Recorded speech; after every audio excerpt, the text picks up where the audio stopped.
My mission in my bookkeeping business was to empower business owners around their finances by removing confusion, fear, and uncertainty and replacing it with clarity, freedom, and control. And I was passionate about small businesses. And he said, I could make a bigger difference if I was helping other bookkeepers to empower their clients than I could just if I was working on my own clients. There's a finite amount of time, there's a finite amount of space that you can service, and there's a finite amount of businesses. It's just physically impossible. So he said, if you were able to help other bookkeepers by providing them with these systems that you've created in your business and some guidance and support, imagine your mission of empowering business owners around their finances. That could blow that out of the water and reach so many more people than I could possibly on my own.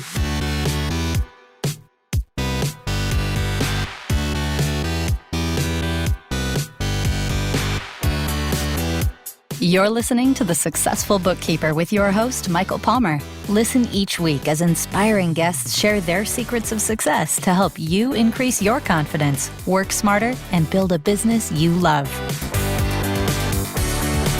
This episode of The Successful Bookkeeper is brought to you by PureBookkeeping.com, the proven system to grow your bookkeeping business.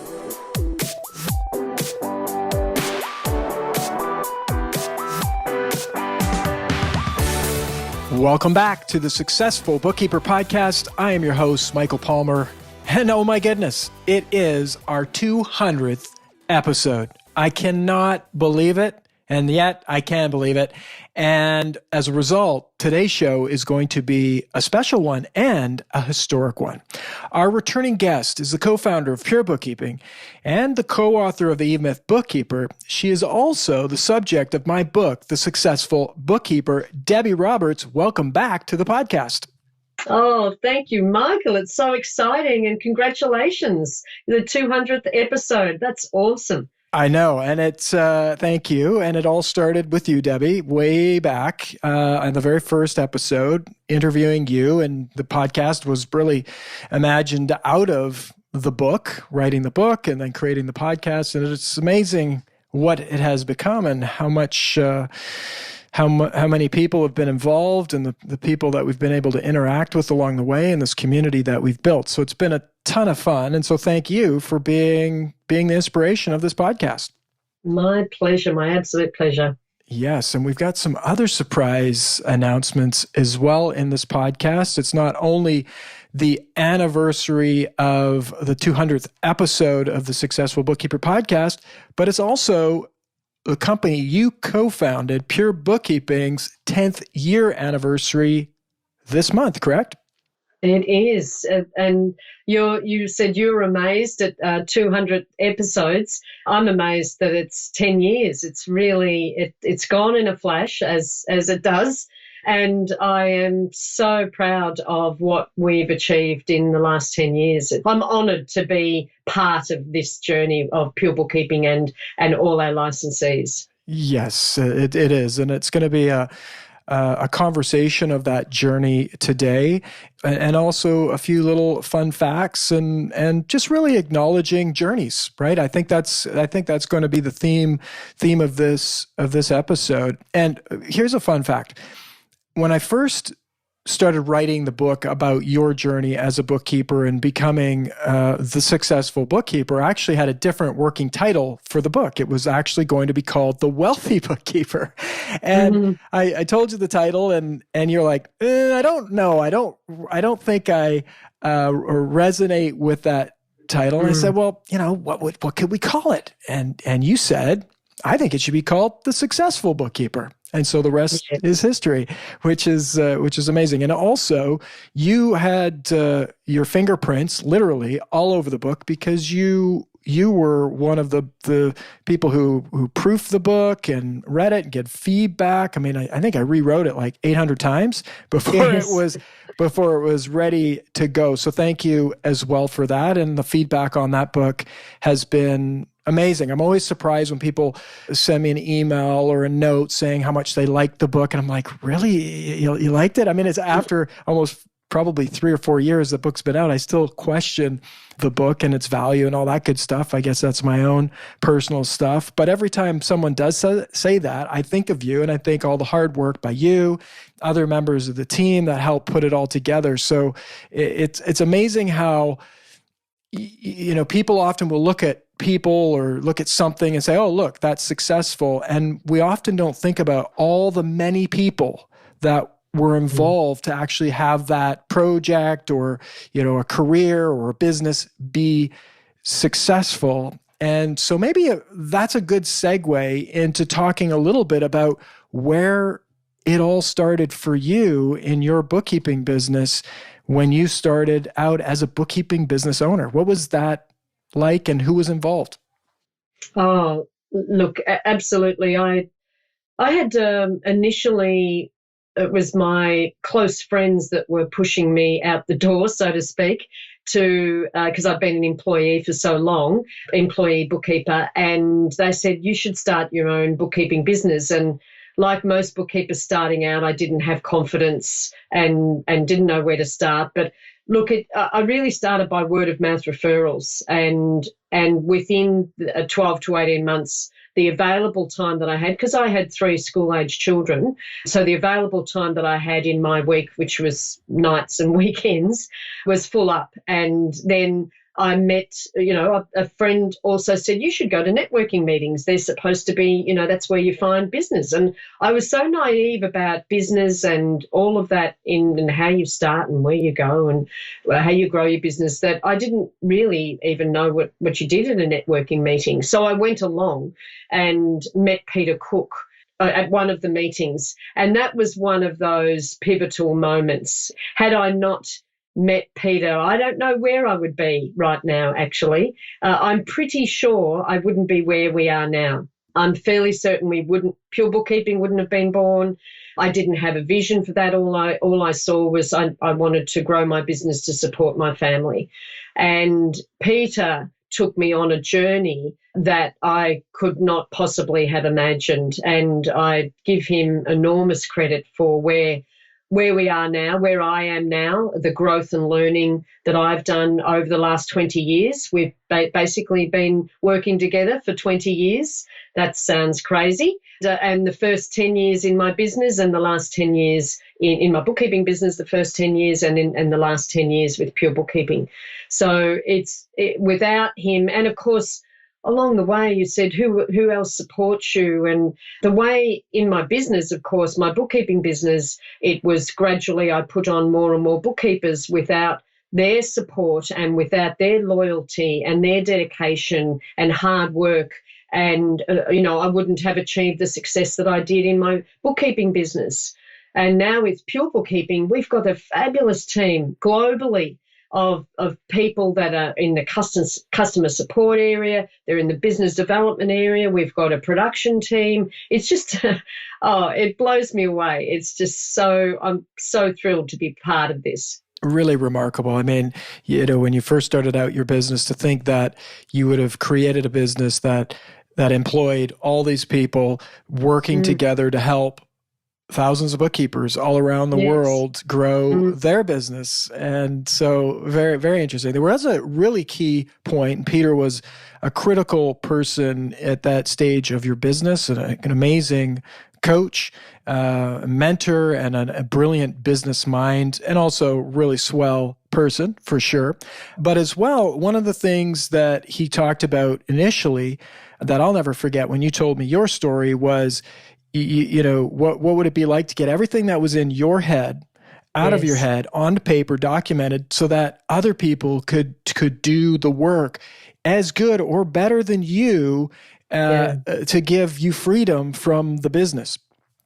Oh, yes. And he suggested that in the very first meeting that I had with him. I had been trying to solve this problem of too much work, too many people taking on new clients, always saying yes, because I didn't want to turn people away. I had a real heart for small business, and I still have, and I knew I could help them, and I go, yeah, okay, I'll help you. I know I can sort you out. And yet I'd been cleaning up messes left behind by inexperienced bookkeepers that just were very sloppy and didn't do it according to best practices. And I thought, well, what if I recruited someone like that, and I would damage my reputation, or I would cost the client a lot of money, or, worse, I would go out of business because my reputation would be damaged. And I kept going round and round and round in circles, unable to solve that problem. And in the very first meeting I had with Peter, that is exactly what he said, because he was always a Michael Gerber fan, the original E-Myth that Michael Gerber wrote. And he actually gave me a copy of the book in that first meeting, and he said, look, Michael Gerber's all about systems and what have you, get that stuff out of your head. And that again, that was a pivotal moment that I read Michael Gerber's book and just devoured it. And I felt like, my goodness, he is speaking to me. Is he in my room? Is he, in my office? How does he know what's going on in my world? It was an amazing book, which made, when Michael Gerber approached us in 2013 to co-author the E-Myth Bookkeeper, you can probably get a sense of how awestruck I was that was a blow away moment that he would consider me worthy of co-authoring a book with him. That was amazing.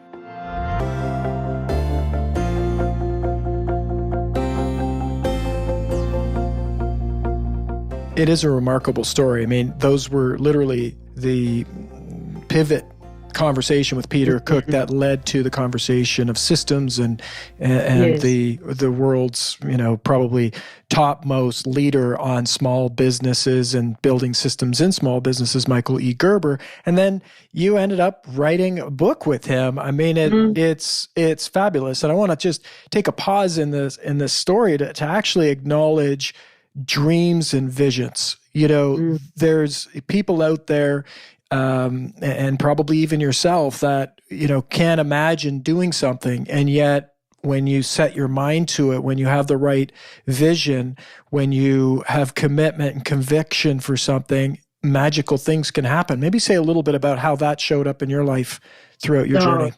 Yes, definitely. When I first started my business, it was part-time because I had school-age children and I had a part-time job. So it was my vision in that first 12 months when I finally had the courage to grab a business card. I created a little business card and started handing it out to family and friends. And my vision was to simply replace the income from my day job. So I wanted to be able to earn enough income to replace my part-time job so that I could say officially I was successful and I achieved that goal. I replaced my income. I now am self-supporting, and all of that would demonstrate to me that, hey, you actually, you can do this. So that was the first milestone, which I actually achieved in the first 12 to 18 months. It actually wasn't that hard.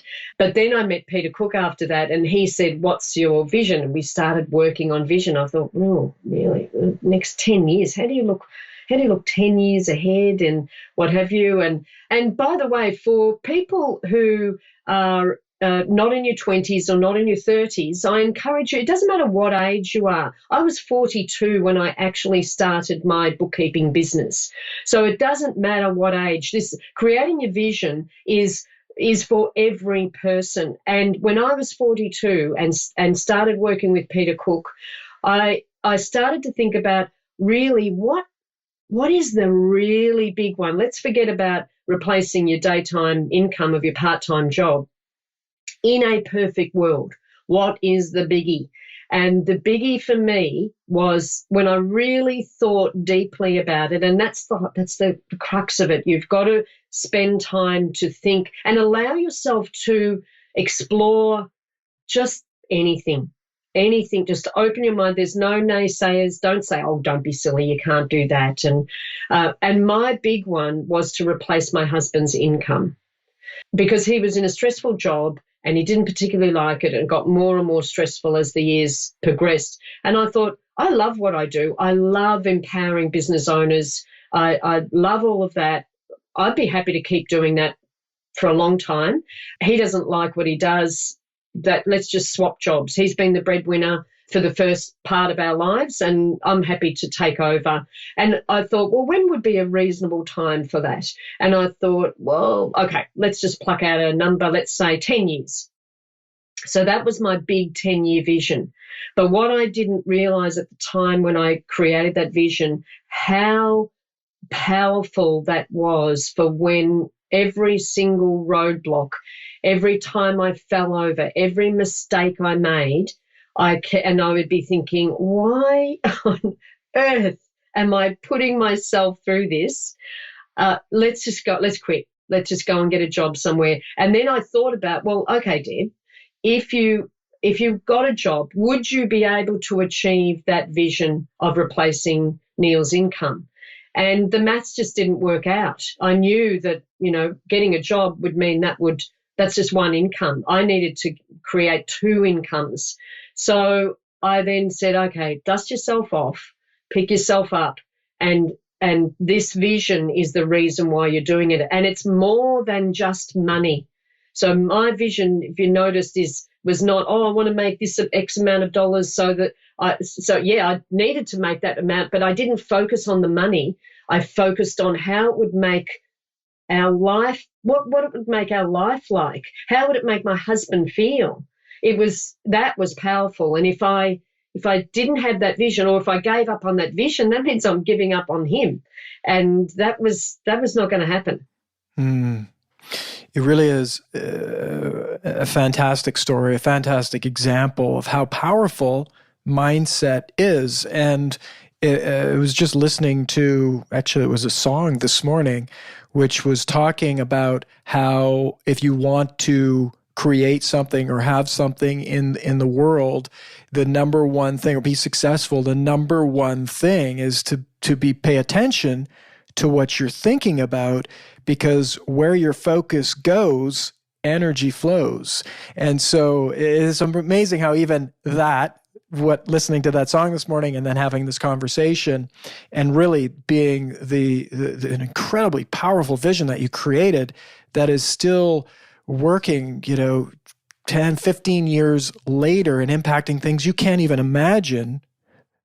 At that time, you would have impacted businesses, people all over the world, bookkeepers that are helping business owners, that are impacting how businesses are run and the success of those businesses. It is remarkable. So for the listener, anything you want is possible, but you have to focus on it. You have to create it. You have to nurture it. And I think that's when I fortunately met Michael Gerber.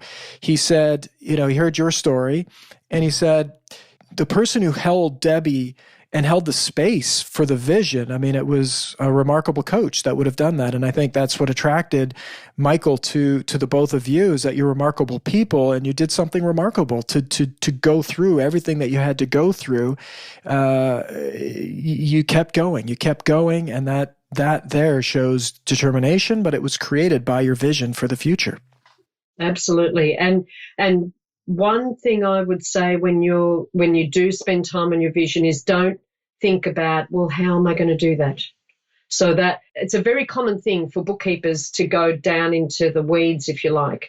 And because when I created that vision, I thought straight away I went to, how am I going to do that? But creating your vision is a leadership conversation. You are the leader of your business. You are the leader of your life.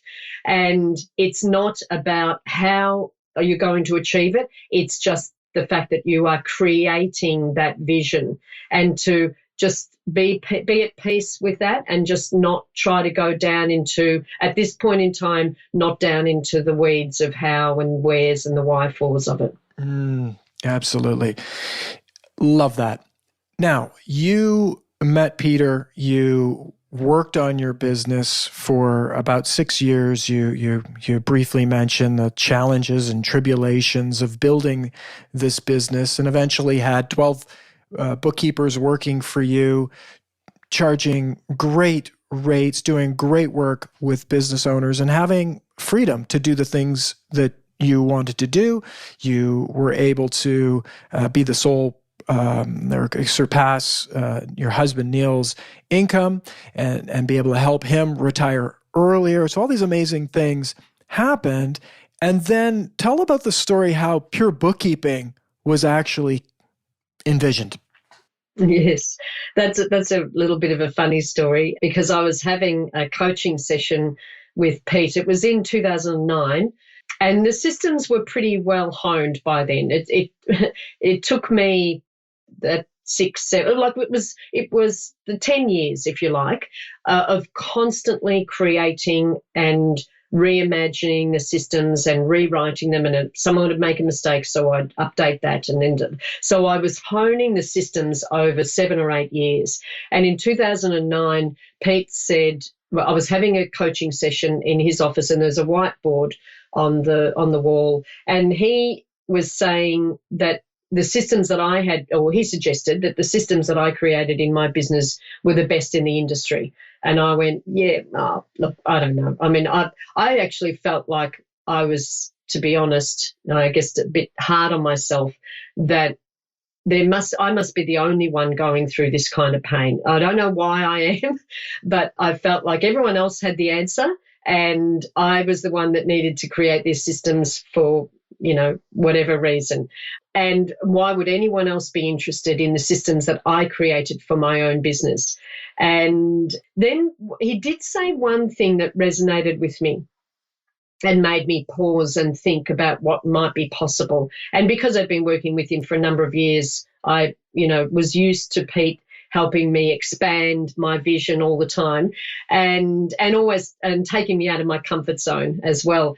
And what he said was that, because my mission in my bookkeeping business was to empower business owners around their finances by removing confusion, fear, and uncertainty, and replacing it with clarity, freedom, and control. And I was passionate about small businesses. And he said I could make a bigger difference if I was helping other bookkeepers to empower their clients than I could just if I was working on my own clients. There's a finite amount of time, there's a finite amount of space that you can service, and there's a finite amount of businesses. It's just physically impossible. So he said, if you were able to help other bookkeepers by providing them with these systems that you've created in your business and some guidance and support, imagine your mission of empowering business owners around their finances. That could blow that out of the water and reach so many more people than I could possibly on my own. So he stood up at the front of the whiteboard and wrote a bunch of stuff on there about we could package this up and it'd look like this, and there's the marketing systems, because I created those because I was no good at marketing, and the HR systems, which I created because I was terrible at recruiting. And look, I said, oh, okay, but let's just, I thought he'd just go away then. But Pete is a great implementer, and a couple of months later he came back and told me that he'd done some research and he'd spoken to 5 bookkeepers, and 3 of them had said they were interested in the system. They so interested they actually paid a deposit for it, and he promised that we'd have it available for them 3 months later. And I went, what? Because it was one thing to have the systems written for my own business, but I needed to then make them universal, so that it didn't have my branding on it and my particular internal systems and things like that. So I had 3 months to basically rewrite the system so it was more a universal program. And that was, long days, I can tell you.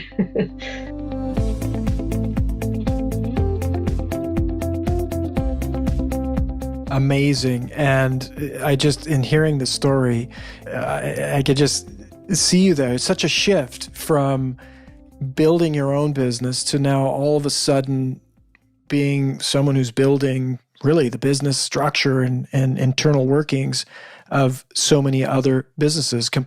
A complete change. Now, Pure Bookkeeping was launched. It took you so many months to build the systems out and to make them usable for other businesses. What was that like? What kind of time did you put into that, and what were the challenges that you faced, and anything that went along with that? Well, it's as with all of the systems that I created, it's all about the excruciating detail. So it was excruciating pulling out the little bits and pieces. There's a bit like pulling out a thread and then you unravel bits all throughout your checklist. So we've got checklists for everything and also instructions in the manual. So it was, look, and I was still running a business, like a full-on business. This is 2009, the busiest I was ever, and then adding this onto that. But, and I to be honest, I look back now and I think, how did I actually do that? It's a really interesting question. And I just worked really hard, and I also enabled some of my staff. So I was put in a position where I had to empower some of my staff to take over leadership roles. And that really was the thing that enabled me to achieve what I had to achieve in those 3 months. It was handing over some of the responsibilities that I was protecting, that I'm the only one that can do this. So it was another test of my internal systems to see if I handed this over and that over, these particular tasks and this client's responsibility and all that sort of thing, were my systems actually good enough? And it was a test, and we came through that. You know, it is interesting how pure bookkeeping, in a way, strengthened your system, strengthened your resolve, and actually probably forced you to let go of the reins of your business enough that the business could flourish without you more and more all the time, which is kind of interesting. Oh, absolutely. And that continued to grow, actually, as pure bookkeeping grew. So we launched in 2010, and I sold my bookkeeping business in 2014. But over those 4 years, I was doing less and less time in my own business and more in pure bookkeeping. So it was probably the last 2 to 3 years, I was only working a day a week in my bookkeeping business, because that's all I could afford to spend. I was working all the rest of the time on pure bookkeeping because I had licensees to service. I had systems to keep updated. We were doing webinars and all sorts of things that we were adding on in terms of value to our licensees. They needed the support. So I thought, well, look, the only way I can actually do this is to make sure that our internal systems are really the way they need to be. And I continued to raise up some key people in my business that would take over leadership roles. I had an operations manager that basically ran the business. And in those last few years, as I said, I would come in a day a week and we would have a strategic meeting about what's going on. And I was responsible for, I always like to do the sales and marketing, because I wanted to be responsible for choosing the clients that I could do my best work with. And I was the last step in the recruitment process. So my operations manager did the whole skills testing and all of that right through, which is in the system that we've got. So he implemented the recruitment system for each of the recruits that we put on, and then he would come to me and say, Deb, this is your short list. These are the scores they got in the skills test. I would recommend this person, but you're going to interview these 3 and then you can make a choice. So I was responsible for the tail end of the recruitment process as well. Amazing. And right about that time is when I met yourself and Peter in Melbourne. And I'll never forget the very first seminar that I met the two of you at. And I remember Peter sitting down and telling me about pure bookkeeping and hearing the story. And I think what resonated for me was we, in a way, had a common enemy. And that was fear, uncertainty, and doubt in the minds of small business owners around their finances. Because my father, and I've told the story before, but my father, who ran a business for quite a few years, never had a great or even a good bookkeeper working for him. Tried to do it himself, tried to have my mother do it, his wife, caused lots of angst around the dinner table. Never fully experienced full success in his business, which he was excellent at what he did. He was a true technician, an incredible technician, as Michael Gerber would say, but he didn't have the management abilities or for a business, or of course not the technical skills for doing bookkeeping. And now, over all of these years of working with you and Peter and helping small business owners through bookkeepers, I mean, we're impacting tens of thousands of small businesses around the world. I think for me, it's been such a great journey to be living what feels to be a big part of my why and purpose, to help and empower bookkeepers to go out and crush doubt and crush uncertainty and bring clarity to small businesses around their finances. And it's one of the most impactful things that can be done. And so little did I know that at that time when I met the two of you, that it would actually become that. It has become that now after 200 episodes and 10 years of working with both you and Peter, and watching all of these great bookkeepers and meeting these great bookkeepers and thinking to myself, I wish my dad knew someone like you, and so that's been great. Now, let's talk a little bit about this journey over the last 10 years since, launching Pure Bookkeeping and, eventually exiting your business. And then, the transitions. I mean, it feels like the world has been doing like somersaults of change for the last couple of years, right? What's that been like? Oh, does feel like that. And certainly the change, I mean, when we first launched Pure Bookkeeping, and the way we delivered our information was via seminars, and we would turn up into a room, and when a bookkeeper decided to join the community to sign up, they would get a bag of folders with manual papers in folders with a CD. So that was in 2010. And in 2015, we moved online. So the whole system, and that was an enormous task to get the whole system online. That's the bookkeeping for all the versions, all the software versions, the sales and marketing, the HR, all the templates, everything online so people can access them anywhere. That was an enormous jump. And in Australia and in Canada and the US, each year it seems that we're adding another software version or something new to it. In 2013, we launched in Canada, as you well know. And was it 2016, the US? 2006, yeah, it was sort of a soft launch in 2016, 2017, yes. 17, yes.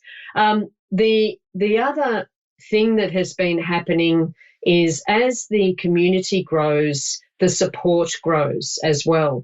And, it's wonderful to see. Well, the reason the PBS keeps constantly updated is because our licensees care about it.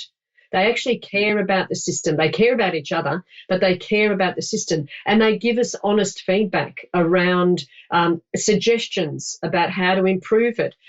This has changed. We need to update that. It's really easy for us to do that. In this year, as a matter of fact, as a result of feedback, but not just feedback from the community, just listening to the community, seeing where the industry is heading, responding to that, we've now completed what we are completing in 2020, a complete reimagining of the Pure Bookkeeping system.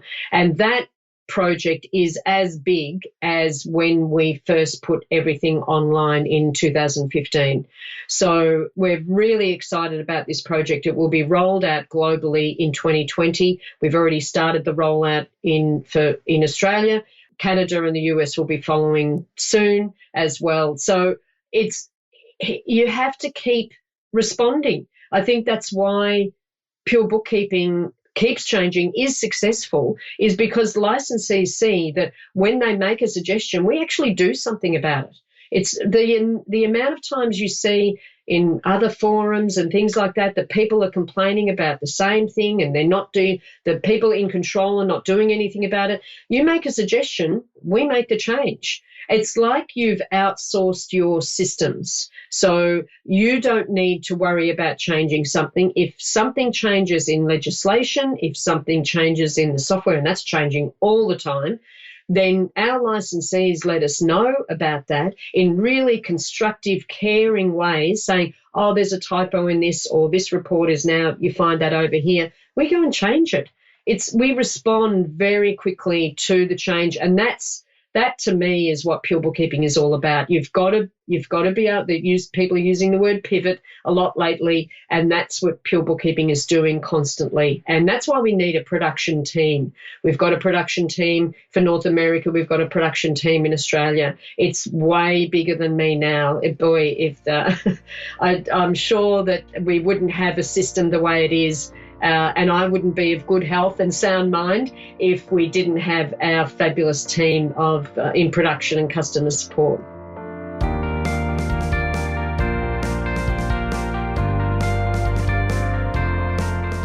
It is remarkable. I often look at what's been created and think to myself, how did we get here? How did we accomplish all of that? Because there's so many documents, so many pages, so many pieces, and it's like you said, the excruciating detail that's required to build a system that would enable somebody to do something a specific way. It's way bigger than the mind can even understand, and that's why you need systems.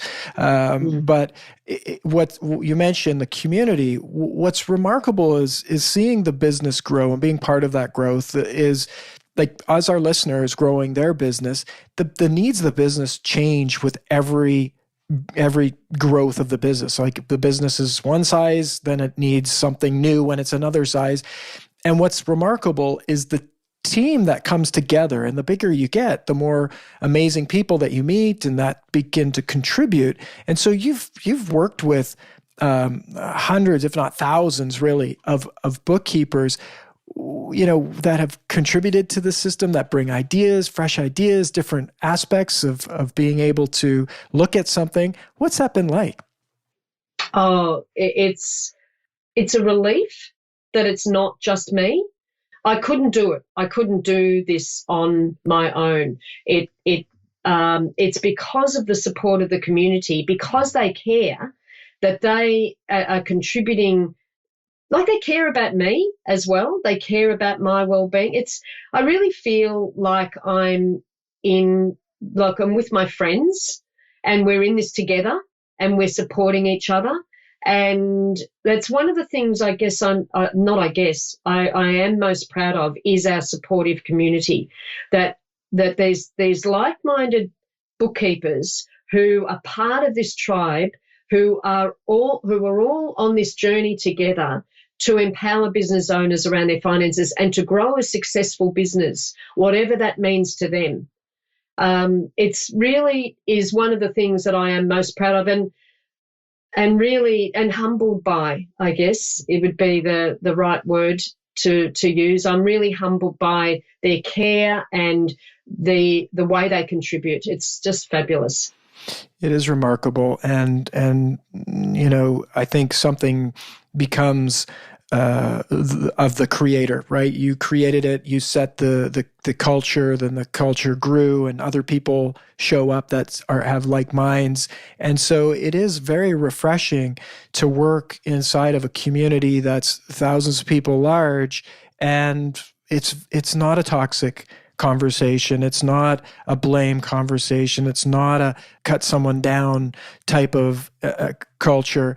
And that is rare, I think, in the world with social media and all these different groups that are out there.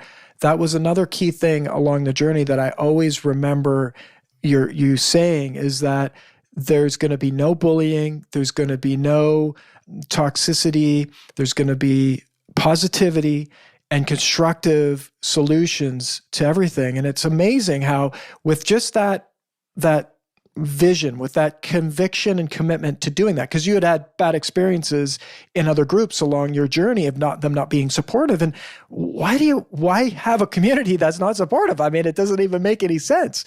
but yet they're rare. And so I think that is definitely attributed to you and as well the many members that showed up. But like people surround themselves, birds of a feather, right? Flock together. And it is remarkable what becomes available and there when you have that. We started talking about who was involved in your own success. Well, now there's thousands of people that are involved in the success of not only Pure Bookkeeping, but the community. And that translates back to every single member that's a part of it, that they're actually able to contribute, but as well get back that contribution, a shared service, if you will, multi-tenancy, all working together, which is remarkable.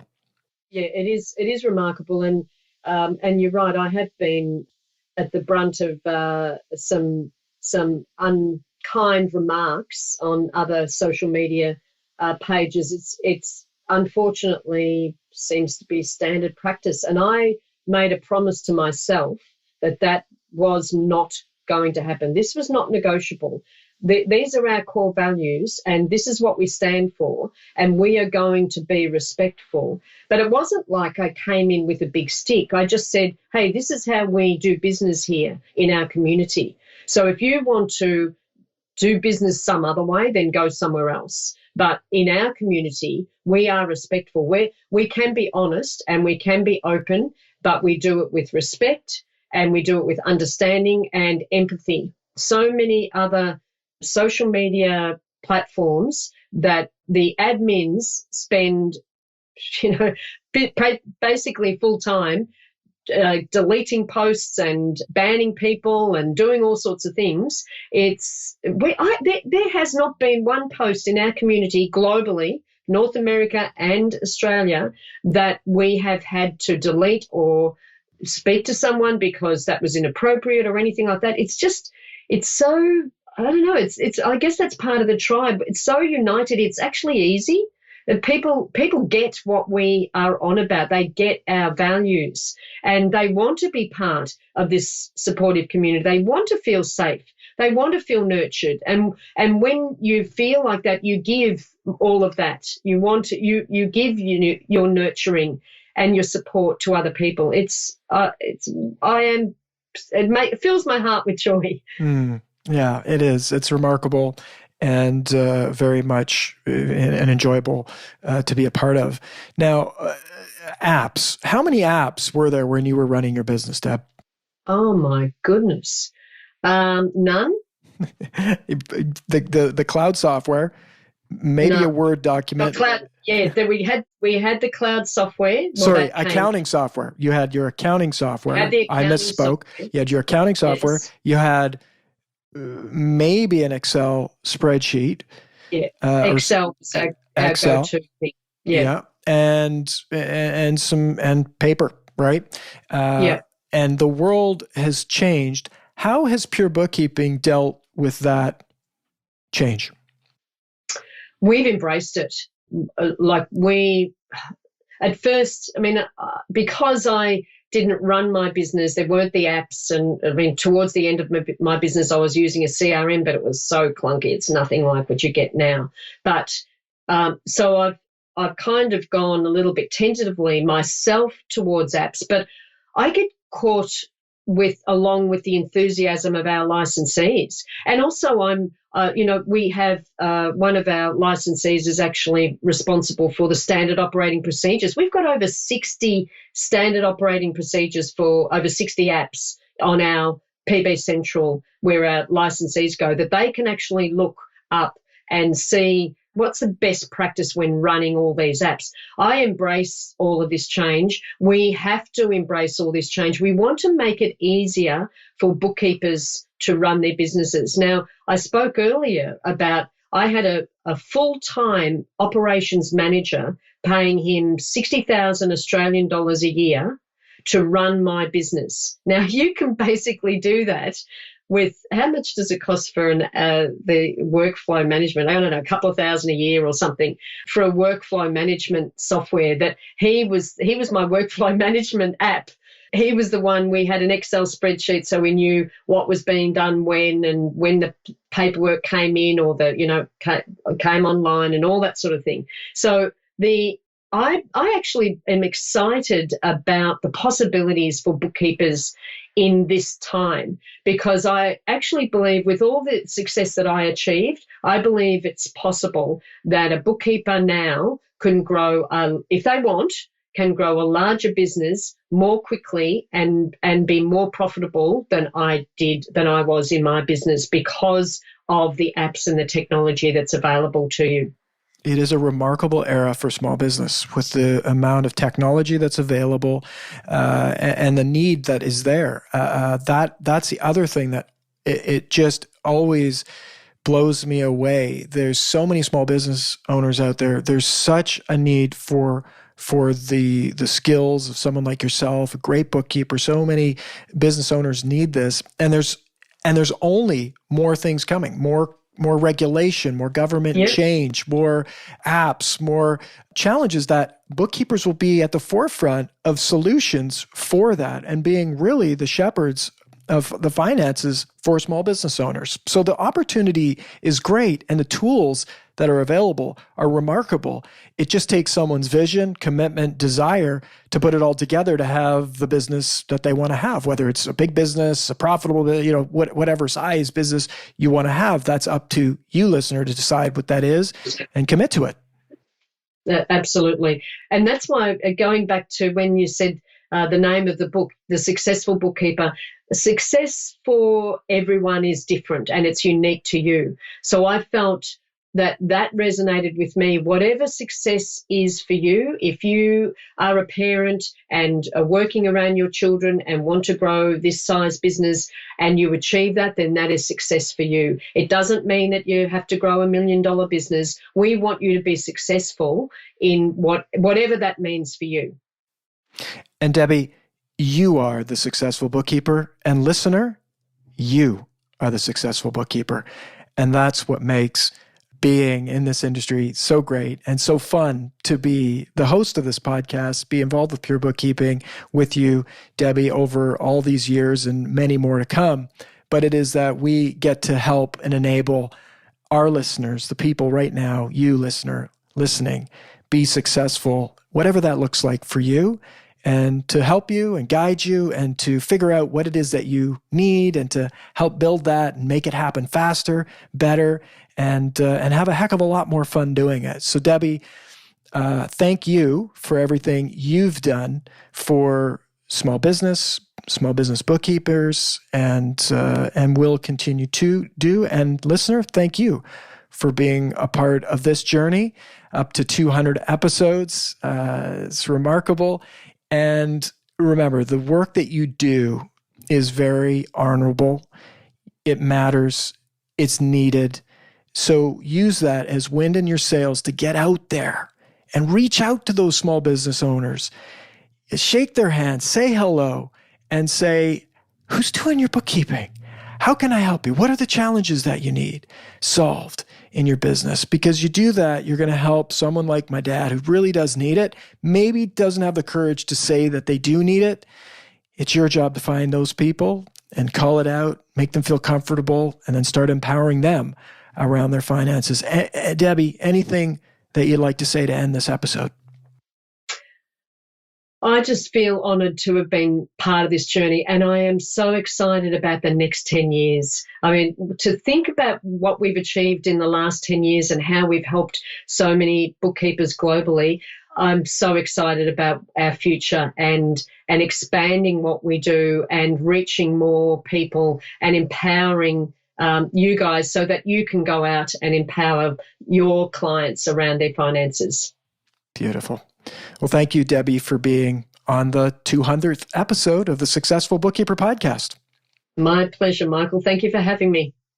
Our pleasure. And with that, we wrap the 200th episode of the Successful Bookkeeper Podcast. To learn more about today's wonderful guest and to get access to all sorts of valuable free business building resources, you can go to thesuccessfulbookkeeper.com. Until next time, well, wait. There's one thing I'd like to ask for you to do on this 200th episode is please give us a review If you listen to your podcast on Apple or you listen to your podcasts on Android, wherever you listen to your podcast, please leave us a review and let us know what we're doing well. Let us know what we can do better. And with that, we will certainly help get this podcast out to so many more. And so thank you and goodbye.